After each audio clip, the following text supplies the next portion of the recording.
725 minutes. For this video, I'm about to listen to all 13 DJ Khaled studio albums, totaling 725 minutes of runtime. I did promise more long videos in 2023, and what a way to kick off that promise. Just so we're on the same page, I'm going to be checking out the standard editions for each album and not the deluxe editions, because this is already a huge amount of music to be checking out for a video. Also, you may have noticed by this point that I have different glasses on my face today. Who provided me with them? God did. Nah, I'm just kidding. It was GlassesUSA.com, the sponsor of today's video. If you're not already familiar with them, GlassesUSA.com is one of the biggest eyewear retailers in the US, and they offer thousands of eyeglasses and sunglasses. Like these cool little ones I got on my face right now. Look at that. Look at that. Hold on, let me show off the sunglasses too. I don't usually wear sunglasses, but thought I'd try them out. Oh yeah, how's that? We dripped out over here. And these are prescription sunglasses as well, by the way, so I can actually see with them. You want some Ray-Bans? They've got them. Gucci? They've got them. You want that Versace? They have indeed got them. The best thing is, their glasses start at only $39, up to 70% off retail prices. And by the way, if you think you like the look of any of these frames and want to see what they have to offer, there's a great exclusive offer for any of my viewers, so click that link down in the description below. And also, please note, as it says on the screen right there, the offer is only valid for the next 24 hours. Now, there is a lot of glasses you can choose from, but luckily, if you're feeling stuck and you're not quite sure what pair to go for, there is a quiz that you can take on the website. It only takes about a minute, and once you're done, it will suggest the right pair of glasses for your face shape and specific needs. Speaking of that, another way that GlassesUSA.com helps you find the right pair of glasses is that on their website they have a virtual AR try-on tool, so you can get a better idea of how the frames are actually going to look on your face. I used it to test out mine, and I'm happy with my choices. And shopping there is a risk-free experience anyway, with free shipping and returns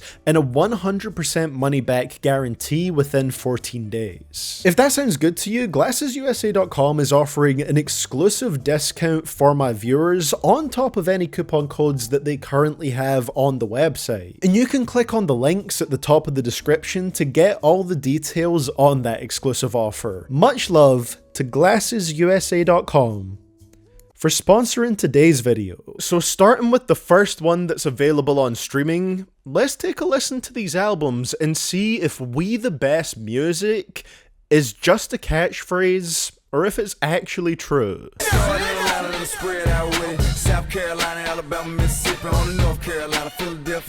My first reaction to this project: man, the sound of this music aged really badly. This is just my opinion, but I'm really not a fan of this 2007 era of mainstream rap music. The instrumentals sounded so cheap and bootleg for some reason. And this album, let's just say "We the Best" is like the cheapest amalgamation of the mainstream rap sound at the time. Look at "I'm So Hood." That instrumental is trying to be overbearingly triumphant and grand, but it just ends up coming off as really tacky. I'm so hood, and I got these goals up in my mouth. If you get closer to my house, then you know what I'm talking about. That's the majority of this project, really. There's only 3 songs that I enjoyed a decent amount on here.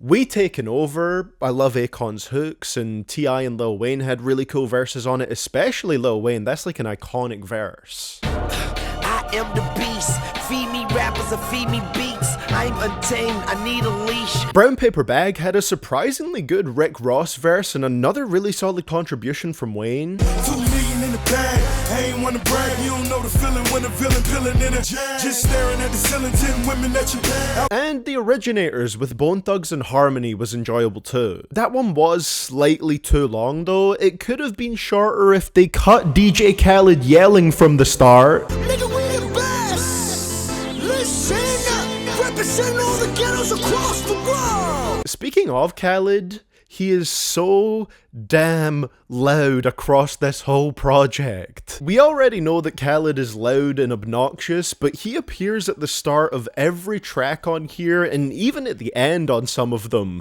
and it's to an insufferable extent. From what I've heard of his future music, he does calm down on this front, still being obnoxious but not saying as much. And I'm really looking forward to that, honestly. Also, as far as I'm aware, DJ Khaled isn't black, but you wouldn't be able to tell with the way that he just bands about the M-word on this album. The movement, nigga. Listen up. Nigga, we the best. There's real niggas, and there's fuck niggas. I work my whole life to show these niggas. Nigga, I rep my city. We the best. Who? We, nigga. He does curate the tracks decently enough, and all of these features make sense together. No one really feels out of place. But even still, the end result comes out as sounding so average and mediocre. At least it does when I'm listening to it in 2023.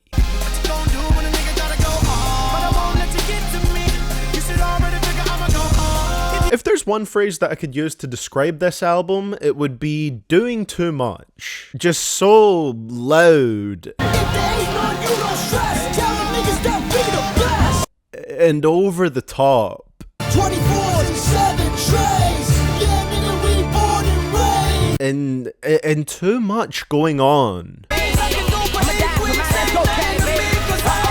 We also still haven't reached the point in the timeline where Khaled's chilled with the N-word yet. But some slightly good news. This is better than We the Best. I still wouldn't classify it as a good album. There's too much that holds it back, but it is better than the last one. First of all, Red Light featuring The Game. Best track on the entire album and a genuinely great song. Again, most of the production on this album is that dated 2008 synthy club rap type of production that I just don't like personally, but this one has such a cinematic, smooth beat, and Game kills it. Put your hammers up, a million thugs march, picture that with a camera, then picture me, Floyd Mayweather stamina. I was surprised to hear something like that on here. Also, on streaming services for some reason, I believe this track just goes by the name of Game in all caps, but I'm pretty sure the official name is Red Light, or the original name. Nas's solo track is good, mainly just because of Nas being a great rapper, but it also has one of the only synth-based beats that actually sounds kinda hard on here. Money fall out the sky when I speak, got a valet, can't leave mine in these streets, can't carpool, the crew is too deep. Also, Rick Ross was a highlight for me too. I haven't listened to any of his solo albums, but I might have to after this, because I've discovered that I really like him on these first two Khaled albums. The only verse I didn't like from him on here was on Bullet, because it was mixed really weirdly. Like, some of the lines were way quieter than other ones, and it just ruins it. See me turn and hit a button and it bitch you do the Pee-wee Herman. Kanye and T-Pain is a good collab, even if that beat is doing too much. Missy Elliott and Busta Rhymes go great together. I just wish Sean Paul wasn't also on the song too. And that's pretty much what I got from my first listen. Everything else, I don't really care for, with the 2008 synth-based instrumentals that are just like loaded with snare rolls and stuff like that. Believe me, this instrumental is hype. It's supposed to get you hyped up. Oh, and the album also has features from Flo Rida and Pitbull, the tag team duo of watered down commercialized pop music that's barely even rap. So I wasn't a huge fan of that either. This one was a better album to me, not as bad as We the Best, but it still does continue on a lot of the weak points from that project, meaning that this one is far from good. It's just got a few great songs sprinkled throughout it. Let's see if that continues into the next album. Ludacris going in on the verse, cause I never been defeated and I won't stop now. Keep your hands up, get them in the sky for the homies that ain't making it, my folks locked down. Right off the bat, Victory is an album that stood out from the previous two in a very particular way. This was the first one where Khaled took a step back and didn't yell at me so much on every single track. track. Outside of the intro, where I guess he got it all out of his system by saying that he has endured the most evilest hate that mankind has ever witnessed. I have seen and overcome the evilest hate ever that mankind has ever witnessed. Which I don't quite think is true looking at the history books. It's mostly just 1 or 2 lines of him introducing the song and then boom, it gets going. On some tracks, I'm pretty sure he says nothing. It's bliss. And no N-bombs either. Sadly though, outside of that, I didn't really think much else stood out about Victory. I'm learning pretty quickly that Khaled albums are absolutely a product of the year that they came out in, and that means that this one is also filled with that outdated synthy style of trap production. It's just slightly more updated than the previous ones, but still doesn't sound good today in my opinion. That's what the majority of the songs are. I mean, All I Do Is Win did the sound well, mostly thanks to T-Pain and Ludacris, and that track has absolutely stood the test of time, but apart from that and the energetic Bring the Money Out, I kind of forget everything else. Outside of the triumphant bangers, the title track is great because it's one of those random soulful lyrical songs that DJ Khaled likes to throw in the mix every now and then with great bars from Nas. I'm too impatient to pray, too much patience for stress, it's too much paper to rest, fuck around you face death. And I was surprised to find I actually liked Pitbull on the outro song. I've never heard Pitbull go in like that or have that much to say. Does he usually rap like this and I just don't know about it? From rocking stages with Uncle Wild, Virginia Key, the rocking sold out crowds at MSG. It was an unexpected moment for me. Those were the highlights, but you have a few lows, like bringing Real Rap back, for example, which features a rapper that I think barely anyone has heard of called Rum, which is just really funny for a track with that kind of title, that essentially disses what I feel like DJ Khaled albums are, or at least would go on to be. All these lies, all these fakers, all these actors, I'm offended by these ringtone rap. Like, you can't tell me that Khaled isn't making ringtone rap with some of these songs, bro. Khaled has definitely had a specific formula with these albums so far, and that formula tends to produce music that gets dated pretty quickly, with 1 or 2 bangers in there that endure the test of time. Victory wasn't horrible at all, and I appreciate the fact that it's only 12 songs long and not overly bloated, but there's really not that much to come back to with Khaled's triumphant sounding album. I'd consider this a step back from We Global. Welcome to my hood. Everybody know everybody.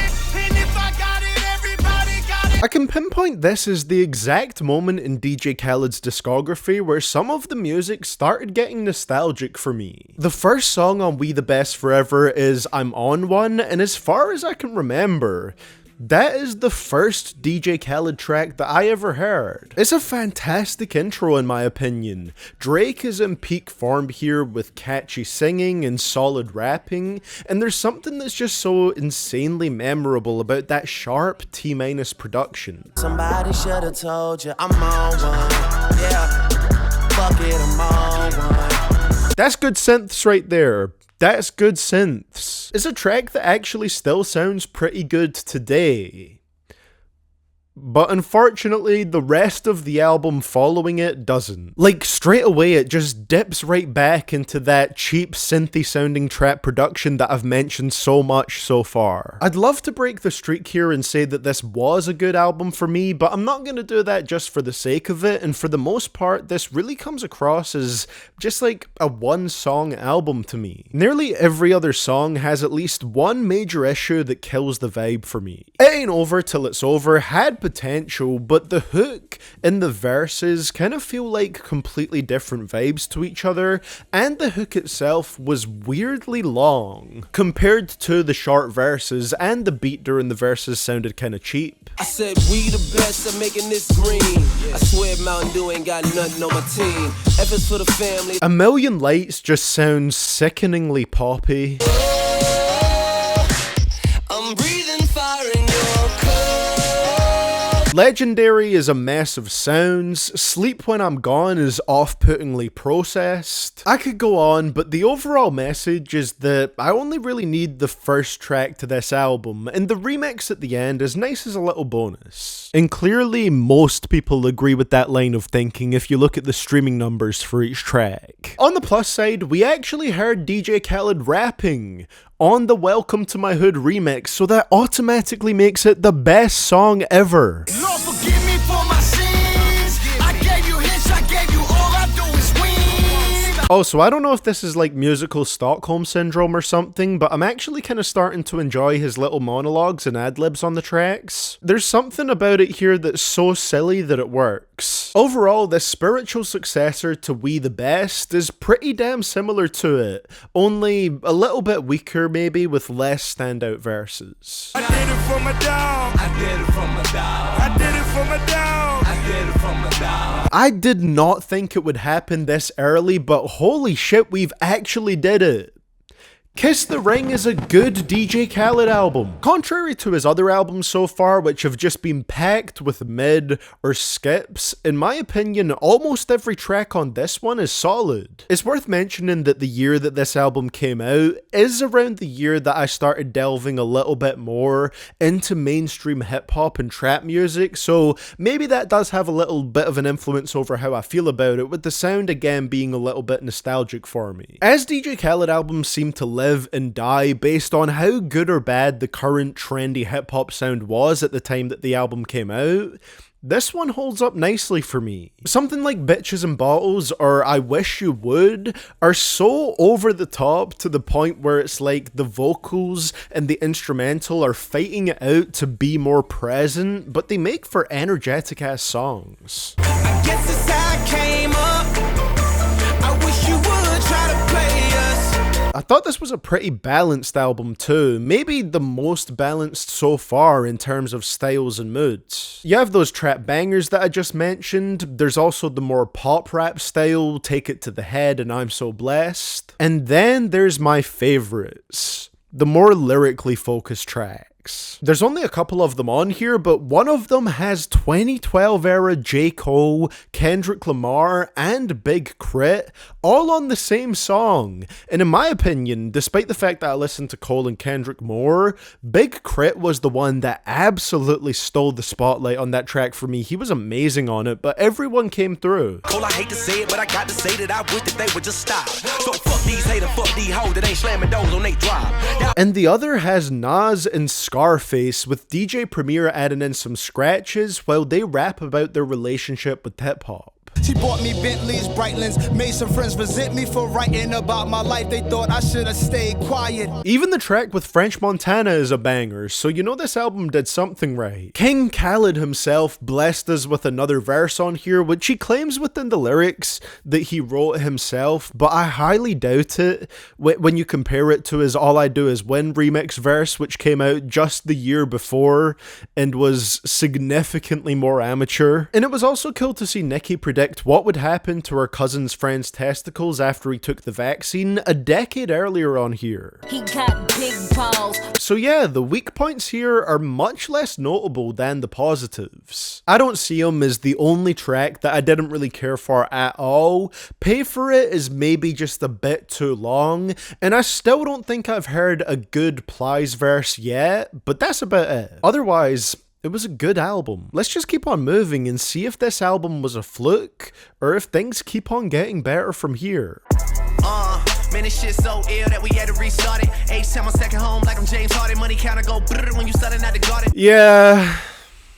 We took a step back with this one. Maybe this is part of the curse of dropping a new album nearly every year, but this project is essentially Kiss the Ring, but worse. It's structured very similarly with the trap bangers, the pop rap songs, and then a couple lyrical tracks thrown in just to keep everyone happy, but it doesn't do it nearly as well. Black Ball was close to being a banger, but Future's delivery with the yelling and everything was so ridiculous that it was funny. They tryna blackball.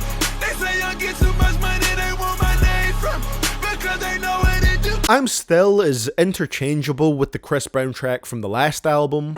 Still gonna do my thing. I'm still, yeah, still gonna go and get mine. I don't know what was going on with the ugly, awkward beat switches and no motive. The first beat sounds like it was made for ASAP Rocky, and the second beat sounds like it wasn't made for human ears. My house is 4 stories. I tell them I don't write them, and my living room is white.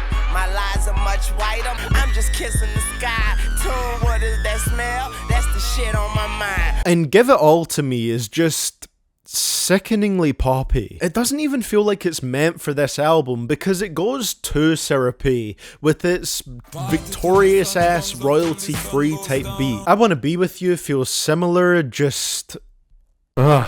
You be mine, you can come inside. You the type that can make me prioritize. Even with the lyrically focused tracks on here, Never Surrender is really good, but unfortunately I thought that Hell's Kitchen with J. Cole and Baz was just kind of boring. Neither of them top the 2 lyrical songs from the last project. And the most questionable pairing has to be Meek Mill and Birdman on the second last song. Why would you get such an energetic performance from Meek and then think to yourself, you know what this needs? A Birdman feature to drag the energy down into the mud. It's a shame Suffering From Success didn't turn out so good because I love the first song on it, and the 2 following it are pretty good as well, but then the rest is just some extremely watered down rap music. The cover along with the title though is funny, I'll give it points for that. That's an iconic meme right there, and he didn't even have to force it too hard. You're mine, you're mine, you're mine, you're mine, you're mine, you're mine, you're mine. Before we get started talking about the music, the deluxe edition cover for this one, fine, grand.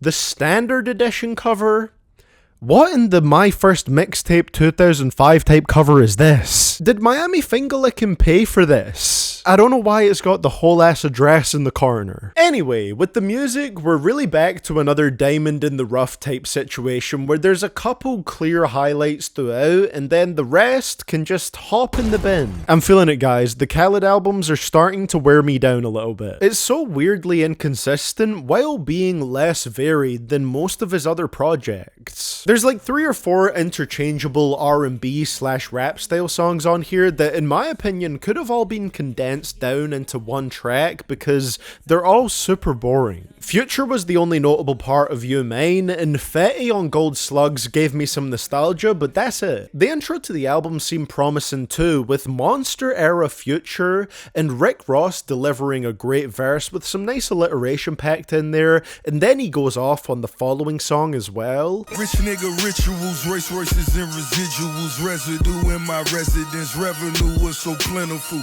Give a fuck, top down, say my name like Kenny Man. All I want is real estate. But then after that is varying levels of mid or ass, with the only good songs past that point landing with I Lied and They Don't Love You No More, which has a brilliant Meek verse and a good one from Jay-Z as well. You know things are rough when one of my favorite tracks on here prominently features French Montana. He was actually really good on I Lied, and so were all the verses. Nah, I ain't seen nothing. Nah, I ain't heard nothing. Wanna talk to my lawyer. I lied, I lied, I lied. Please do not ask me in the comments to do this type of video with French, please. But overall, I Changed a Lot might just be the most forgettable album for me yet, especially because I find all of the R&B style songs on it so mild and uninteresting. I don't think the songs even tried to tie loosely into this whole theme of I Changed a Lot, which Khaled at least half-assedly tried to do on previous projects. Suffering From Success had a loose theme, so did Victory. This one just feels like an obligatory release. We are still on the search for another good Khaled album. Niggas always asking me the key. Till you own your own, you can't be free. Till you own your own, you can't be me. I was convinced going into this that Major Key would be another good album when I listened to it for this video because I already knew that I enjoyed the first 5 tracks on it. This album has Holy Key, an all-timer Khaled track in my opinion. Everything on that, from the beat to the chorus to Kendrick to Sean, is great. Not related, either way I'ma take it just like it's fucking taxes. No wonder I'm on fire, I done been to hell and back, bitch.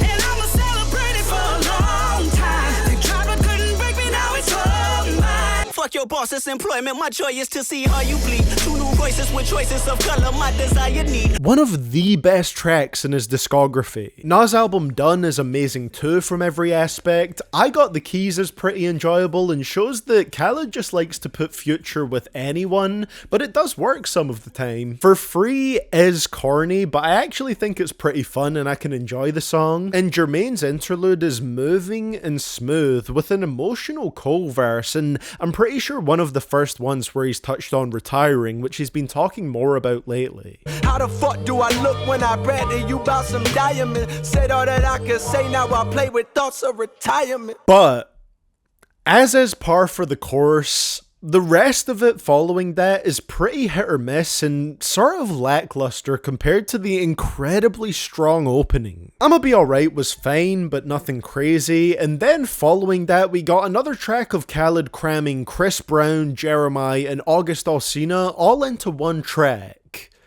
Do we really need all three? That seems unnecessary. Future and Ross were good on the track, but that's it. Pick These Hoes Apart was a hilarious mess. Work For It was so dead up until the last verse. It really was. It really did just come across as a leftover from I Decided that was a leftover for a reason. Make me give up everything I work for. You gon' make me give up everything I work for. Tourist should have been better, just a lot of weak points on here. Fuck Up the Club was one of the only fairly energetic trap songs on here, so that was nice. And Don't Ever Play Yourself is fairly good with more lyrical artists over a trappish beat, but the album never really returns to the same highs that it kicked the project off with. It's almost a curse that it had such a strong opening because I feel like that's what makes everything following it so underwhelming for me. At least the major key theme played into the music a bit more though. I really thought we might have had another good one here, but it's only the first third of the project that stands out as special. It kind of got close to good status though. It's just too inconsistent.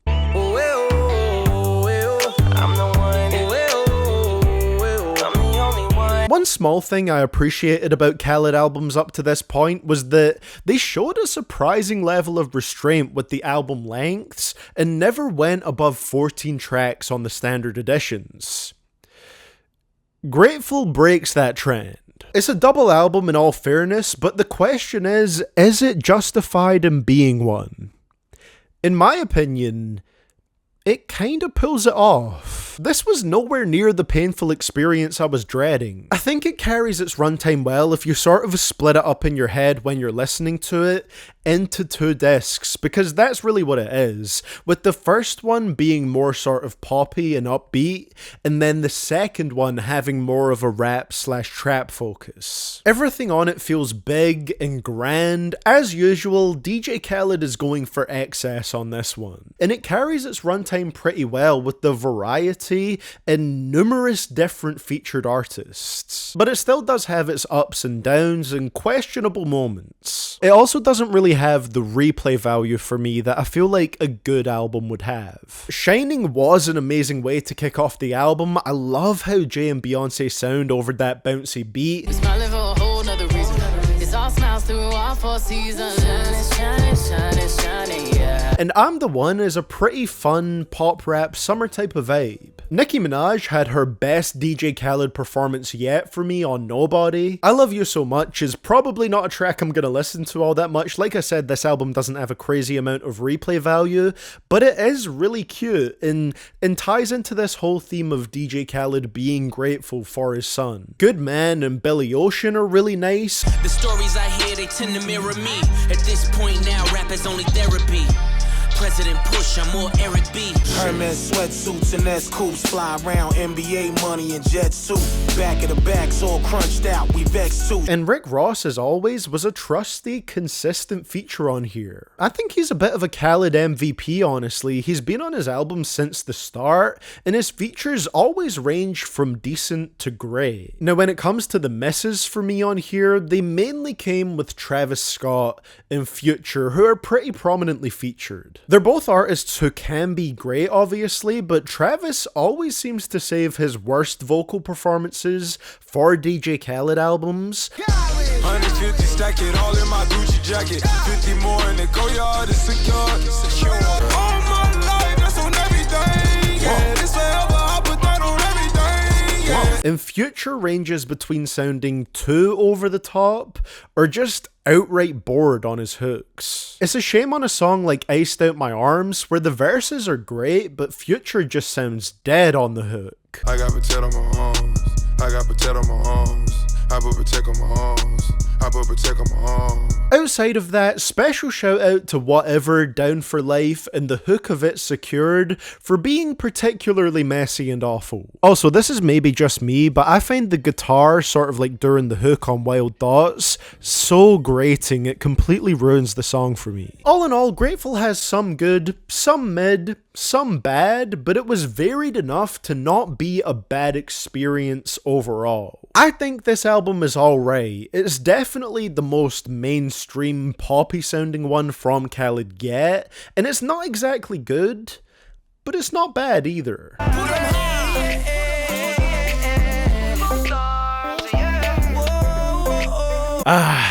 The album that birthed the mysterious music quote. Good times. I make albums so people can play it and you actually hear it. You know, driving your car, hear another car playing it. You know, go to the barbershop, you hear them playing it. You know, turn the radio on, you hear them playing it. You know, it's playing everywhere. It's called great music. It's called albums that you actually hear the songs. Not no mysterious shit and you never hear it. On your dome. But was Father of Asahd the great replayable music that DJ Khaled was claiming it was? Fuck no, I'm not trying to spoil too much, but DJ Khaled is arguably having the worst run of his career right now. The best way that I can describe this album is that it sounds like every single song on it was having a mid-off against each other. There's one 3-track run in the middle of the album from Higher to Weather the Storm that's pretty great, with Higher being the absolute peak. But I'm not exaggerating when I say that's pretty much all that this album has to offer. Celebrate is okay, I guess, as a sort of guilty pleasure type of song for me, where it's not really good, but I can listen to it and sort of enjoy it. The Travis vocals on it definitely aren't good by any stretch though, and I actually like No Brainer more than I'm the One, despite it being the second song to use that exact same formula on a Khaled album. I am a bit confused as to why Chance was rapping about a woman trying to choose between him, Justin, Quavo, and DJ Khaled's 3-year-old son at the time, Asahd, when the song clearly has sexual undertones. How old is this woman that you're speaking of? But that's neither here nor there. The song itself is pretty fun and has an upbeat sound to it. On every other song, nothing quite hits how it should. The intro itself is an absolute mess with an instrumental that just can't decide what it wants to sound like. It's absolutely hilarious.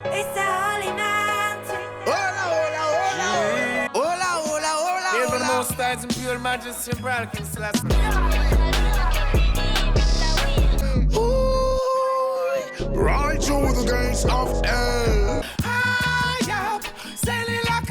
Top Off was an extremely disappointing collaboration between Future, Jay-Z, and Beyonce, and really made me realize that Future often phones it in with his repetitive hooks on Khaled albums. And even Just Us, which has SZA going over a sample of Outkast's Miss Jackson, is super hit or miss with her performance. I don't really like the song. Big Boy Talk is another one that should be a banger, but it just feels like there's something missing from it to stop it from hitting quite how it should. Father of Asahd is another album that just sounds too much like the watered down popular rap sounds of the time. Very few of the features actually came through on their A game, the production was often doing too much again and never really giving anyone's vocals time to breathe, and overall, it just made for one of the absolute weakest projects in Khaled's discography up to this point. Bitches calling my phone like I'm locked up non-stop, from the plane to the fucking helicopter, yeah. Fun fact about this album, it helped me discover that DJ Khaled's real name is actually Khaled. Not so fun fact, I'm actually starting to really miss the over-the-top speeches and monologues that Khaled would give on earlier projects. I know, when this video started I was roasting him for going too over the top and yelling on every single song, but he's just a catchphrase machine at this point, yelling out the same 3 slogans, one of which is his name, and whenever he does do a mini speech at the end of a song now, it's shit. Baby, you're gorgeous. You're incredible. You're beautiful. this is nothing compared to him overcoming the most evilest hate that mankind has ever witnessed. As for the music on Khaled, it's not as bad as Father of Asahd, but it's still pretty damn weak. I think the issue with Khaled albums, especially now, is that they're like critically panned blockbuster movies. Big budget, overproduced, packed with star power, but somehow the end result just comes out flat and misses the mark. It comes off as panderingly commercial, and I just have to say this before mentioning any potential positive points about this album. This Is My Year is one of the worst things I have ever heard. I refuse to believe A Boogie recorded that horrible verse and hook while listening to the instrumental of the song, because he's way off with his flow and tone of delivery. This is my year. I like good girls and Louis Vuitton, yeah. I like bad bitches, extended long hair, and her ass different. Look, my cash different. I'm getting money on purpose, you got it by accident. But anyway, now that that's out of my system, it's probably quicker to mention what I liked on here than what missed. Every Chance I Get is an extremely rare instance of artists having one of their best songs on a DJ Khaled project. That is one of the hardest Baby and Dirk songs that I've heard. I Did It, while having just an okay hook, had brilliant verses from DaBaby and Megan. I Can Have It All has a great passionate verse from Meek. And also, Thankful sounds pretty great instrumentally, and it was allegedly produced by DJ Khaled all by himself, so if that is true, props for that. And that's about it. Everything else is your typical, forgettable, big budget DJ Khaled fare. Like I said, it's not as bad as Father of Asahd to listen to, but also at the same time, I feel like it's going to be much easier to forget that this project actually dropped. It's just not very notable. They don't want no problems with us, it ain't safe. They don't want no problems with us, it ain't safe. And finally, God Did. Amazing catchphrase to just yell out randomly. Terrible album. You'll already know that I feel that way if you've watched my top 10 worst albums of 2022 list, where this was at the number 4 spot. Keep in mind, by the way, that I last listened to this album in January of this year to write about it for that video, for that 10 worst albums list. And I still had to give it a re-listen for this video because I could not remember how it sounded. That is how little staying power God Did has. And on this re-listen for this video, this might just be the worst DJ Khaled album yet. I think it is. It feels like we get the bargain bin version of nearly everyone that appears on here, even more so than on other DJ Khaled albums. I enjoy the title track a lot, which is the only amazing song on here. Party is enjoyable, and SZA sounds pretty good on Beautiful, which Future tries his best to ruin. And all the other songs range from awful to listenable. Outside of 2.5 tracks, the highest level that these songs reach is listenable. That's insane. With songs like Keep It Going, It Ain't Safe, and Let's Pray, they sound how I imagine it would if someone was poorly imitating the artists that were featured on it, but it's actually them doing it. You know they praying that you drop, you know I'm praying that you're not, and never pray for the nuts, you know that come with the spot. Everyone sounds like the uninspired version of themselves. The Fast and Furious soundtracks have less watered down sounding rap music than this album does. Genuinely, if you're a fan of any of the artists featured on this project, 21 Savage, Lil Durk, Lotto, Future, Roddy Ricch, Nardo Wick, are you going to choose to listen to the songs on this album over anything else in their discography? I know that I won't. Unsurprisingly, I don't think that this worst album of 2022 contender was a good one, and I'd say it's the worst of Khaled's last 3 projects. In my opinion, probably the worst overall. The God Did catchphrase is absolutely sticking with me more than the music.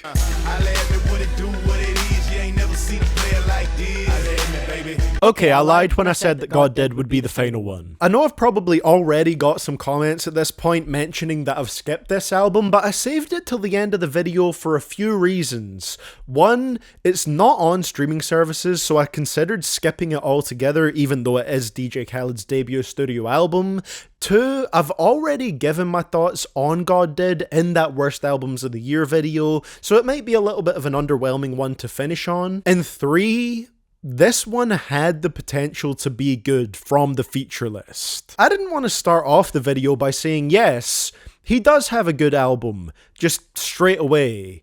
That would kill the suspense of waiting for where the good one is. But of course, the question is, did it end up being good for me? Well, it's better than quite a few Khaled albums for sure, easily, but it has just a couple of weak points more than I would like it to have for it to be a truly good album. Just a couple more, it's still one of the better DJ Khaled albums, easily. The tracks not aging so well with their sound definitely does happen a bit on here, although weirdly enough, it's not as noticeable for me on this album as it is with We The Best, which dropped a year after this one. But of course, this album does have that mid-2000s southern trap style of synthy production. Although I do think the songs Watch Out and Born and Raised actually managed to pull off this sound pretty well and make it work. The Akon hook on Watch Out has not left my head either. Trafficing's normal, where I come from, but Bible steady people around the corner. Yeah. And when I ride by, it's like I fly by. It's like slow motion, all in 3D. In terms of the features, All Reliable Rick Ross absolutely kills it on here, just making me want to check out his discography even more. Kanye is pretty good on Grammy Family, which is one of the best songs overall. Jadakiss absolutely goes in on Problem, and Wayne and Paul Wall are great on Holla At Me. That next choice you make might be your last one. Shit that I needed stuck with me from the classroom. Yeah, I go hard, ask my broad. Miss Stevie Wonder, she ain't looking at y'all. Surprisingly, this album even has a Birdman song that I like, which is absolutely a first for me. The beat on Still Fly is just so good with that insanely catchy chorus from Chop that all Birdman had to do was be tolerable on the song, and it would be good, and he was tolerable on it.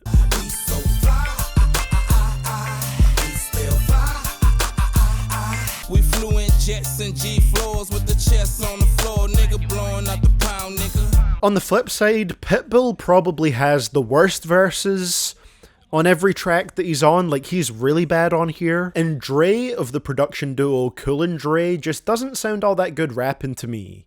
What was that Ice Cube lyric again? And also, to bring it back to this, it's crazy how at the start of the video I was mad at DJ Khaled for yelling at me on We The Best, but when I heard it on this project, I was overjoyed, man. I was like, this is DJ Khaled. This is the essence of his music. This is character. By the realest DJ, and that's me, aka shitoniggas.com, aka Listen. I was so happy to hear him belting out nonsense again. All in all, Listen, the album is better than I expected it to be, but there's still around 6 or 7 tracks that I think could easily be cut from the track list. A decent album, and surprisingly decent for DJ Khaled's first ever studio album, but just shy of that good mark for me. DJ Khaled, DJ Khaled, DJ Khaled, DJ Khaled. So, after all of that, after trying to find out the answer to the question, does DJ Khaled have any good albums? The answer is yes, he does. At least one, with Kiss the Ring, which was consistently good throughout. Major Key got very close, and honestly I can understand if some of you guys watching this video would give that one the good label. It's just for me that it slightly misses the mark after the first half, or the first third. And then everything else was just varying levels of hit or miss, some of it majorly missing, which I guess is to be expected with the inherent lack of direction that comes with the way that DJ Khaled makes his albums. For the majority of his career, he's clearly been focused on making back-to-back hits and not too much on the cohesiveness of the projects themselves. And hey, maybe he'll make another really good project in the future, but he's gonna have to make a pretty sharp pivot from his last 3 projects to be able to do that. We The Best music may only be a catchphrase and not really the truth, but I definitely did pick up quite a few songs from this video that I'm going to be coming back to and replaying quite a bit, so at least I can be thankful for that. And yeah, God did. So now I'll pass it over to you guys watching the video. Do you think that DJ Khaled has any good albums? Let me know down in the comments below, and thank you for watching this video. Much love to GlassesUSA.com, of course, for sponsoring this video, and if you like the look of these frames, or any of the other ones that I showed you earlier, or if you just want to see what they have on there, the link is in the description. I'd highly advise you check it out and see what they have to offer. Make sure to flick on those notifications down below to keep up to date with my videos and my live streams, which I've been doing at least 3 times a week now. Those have been a bunch of fun and I'm really enjoying it. And much love to all of my Patreon supporters and channel members right there. You can click on the screen down here to check out my last video on more of hip hop's one-hit wonders, and I want to give a special shout out to my big ballers over here, and those are Aguirre, Big Daddy Foe, Diego Victoriano, Griffin Upchurch, I Am Regent, Lucas1123, and Ryan Shadow 507. Thank you for watching this big long video.